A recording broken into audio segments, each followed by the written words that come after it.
1945년 해방 이후 혼란한 틈 속에 좌익 우익의 극심한 대립으로 국민들은 한 치 앞도 분별하지 못하고 극한 혼란 속에 불안한 정국이었습니다. 이승만 박사는 초대 대통령에 선출되어 제2대, 제3대까지 재임하였습니다. 건국 대통령 이승만 박사는 국제 정세에 일찍이 눈을 뜬 정치가요, 외교가였고 뛰어난 정치 전략을 가지고 민족적 위기를 극복함으로써 구 한마부터 무너져 내린 민족 위상을 바른 속도로 일으켜 세웠으며 잠들어 있던 국민들의 애국 애족 의식을 일깨운 위대한 선각자였습니다. 우남 이승만 박사는 지금의 대한민국이 세계 10대 강국으로 발전할 수 있도록 자유민주주의의 깃을 위해 이 나라의 밑뿌리를 튼튼하게 만들어준 건국 대통령입니다. 만일 그의 탁월한 정치 식견과 정치 수완과 외교 능력이 아니었다면 필경 남한만의 자유민주주의 국가 수립마저 불가능했을 것입니다.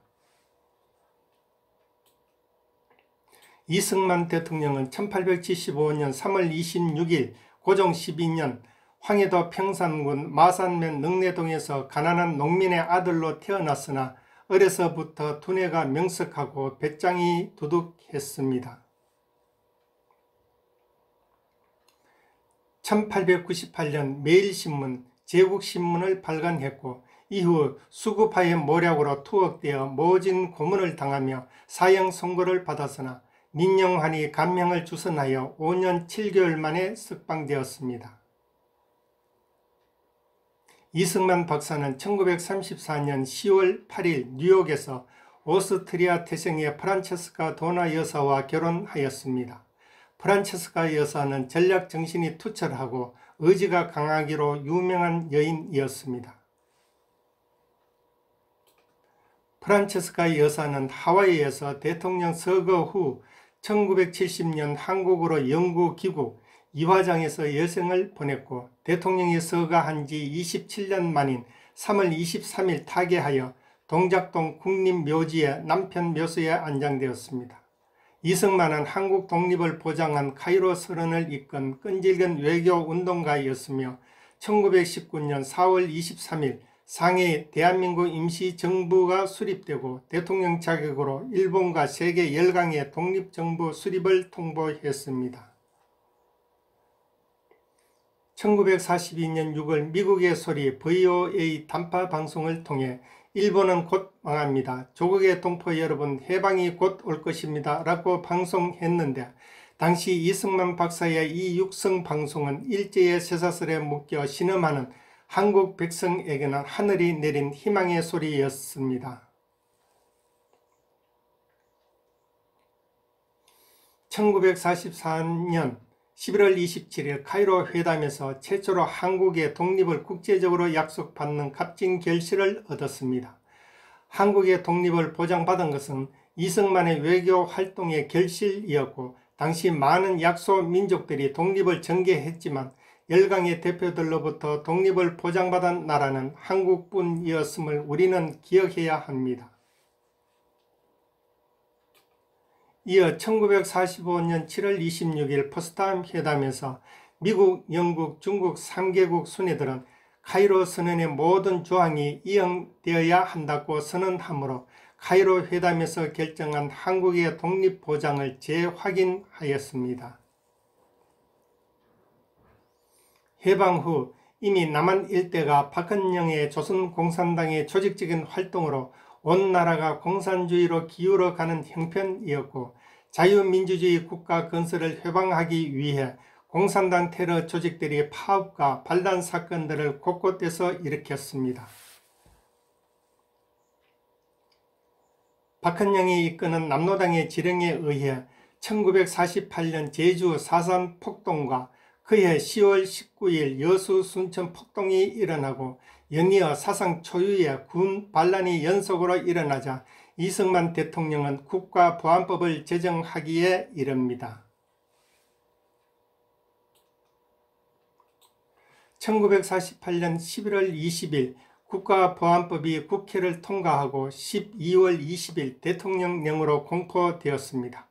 미 군정의 보호를 받으며 공산화하기 위해 활개치던 남로당은 불법 단체가 되었고 군 내부에 거미줄같이 침투해 있던 남로당에 대한 대대적인 수권을 단행할 수 있었습니다. 국가보안법의 효력으로 군 내부 각 연대에 침투해 있던 남로당원 가운데 4,749명이 사형, 유기징역, 불명예 제대 등으로 숙군되었으며 이에 놀란 군 내부의 남로당원 5,568명이 탈영하여 도주하였습니다. 육군 총 병력의 약 10%에 해당하는 1,317명이 자익공산 세력으로 드러났습니다. 1950년 6월 25일 일요일 새벽 4시 폭풍 같은 기세로 남침을 감행하였을 때 대한민국 수도 서울은 3일 만에 공산군에게 완전히 빼앗겼고 국군 6개 사단 약 44,000명이 북한군의 총탄에 몰살당했습니다.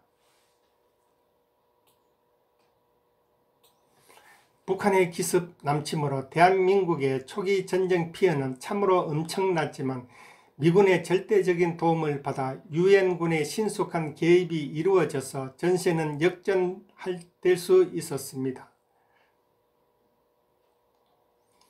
만일 당시 이승만 대통령이 판단력 부족으로 단호하게 국가보안법을 제정하지 않았더라면 6.25 전쟁 때 국군 내에 침투해 있던 남로당 소속 군인들이 고위급 국군 장교들을 모두 살해하여 남한의 육군을 무력화했을 것이고 대한민국은 하루아침에 공산주의자들의 손에 넘어가고 말았을 것입니다. 육군 총병력 약 50%에 해당하는 44,000명의 국군이 몰살되어 패전의 위기를 만났으나 미국의 참전과 유엔 안보리의 신속한 결정과 참전으로 기적처럼 살아남게 되었습니다. 이는 이승만 정부의 강력한 대응 전략이 있었기 때문에 가능했습니다.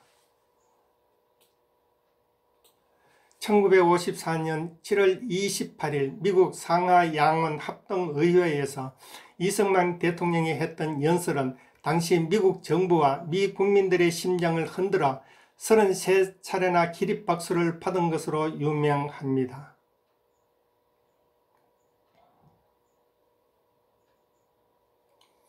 이승만 대통령의 감동적인 연설을 통해 미국은 한국이 요청한 군사 경제 원조 7억 달러를 수락하였습니다.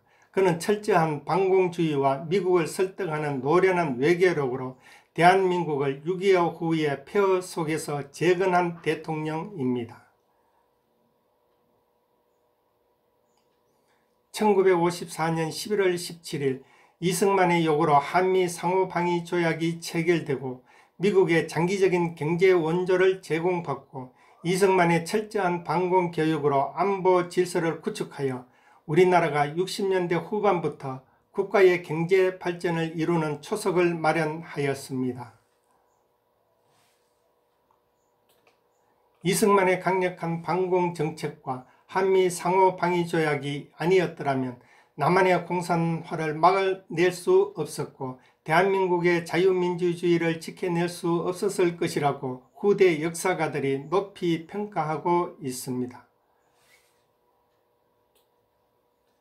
이승만의 정치 이념은 매우 단호했고 그의 일생은 부정축제 없는 청렴결백한 대통령이었습니다. 그러나 그의 측근 위정자들의 부패와 그를 둘러싼 인해 장막 때문에 대통령의 판단력이 흐려져서 일어난 3.15 부정선거는 민주 역사의 오점이 되었으니 참으로 불행한 일이 아닐 수 없습니다. 또한 북계군이 서울에 침략했을 때 이승만 대통령의 육성을 통해 서울을 사수한다는 방송이 나갔기 때문에 피난을 가지 못하여 많은 희생자가 생겼던 것은 너무나 가슴 아픈 일입니다. 그 방송은 당시 육군참모총장 최병덕이 호언장담하며 대통령에게 했던 어설픈 건의에서 비롯된 것이었지만 그 피해에 대한 원망과 책임은 이승만 박사 한몸에 쏟아지고 있으니 안타까운 일이 아닐 수 없습니다. 이승만은 해방 후 공산당의 반란과 시위가 난무했고 6.25 전쟁의 폐허 속에서 대한민국을 건립하고 자유민주주의를 수호하여 오늘날 대한민국의 경제와 정치 발전의 초석을 이룬 위대한 건국 대통령입니다.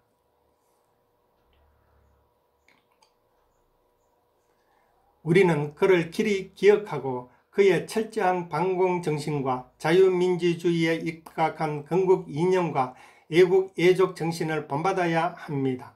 이승만 대통령은 평생 조국의 안위를 위해 염려했으며 해방운동을 주도했던 민족의 정치 지도자요 조국의 독립을 위해 온몸으로 투쟁한 애국지사입니다.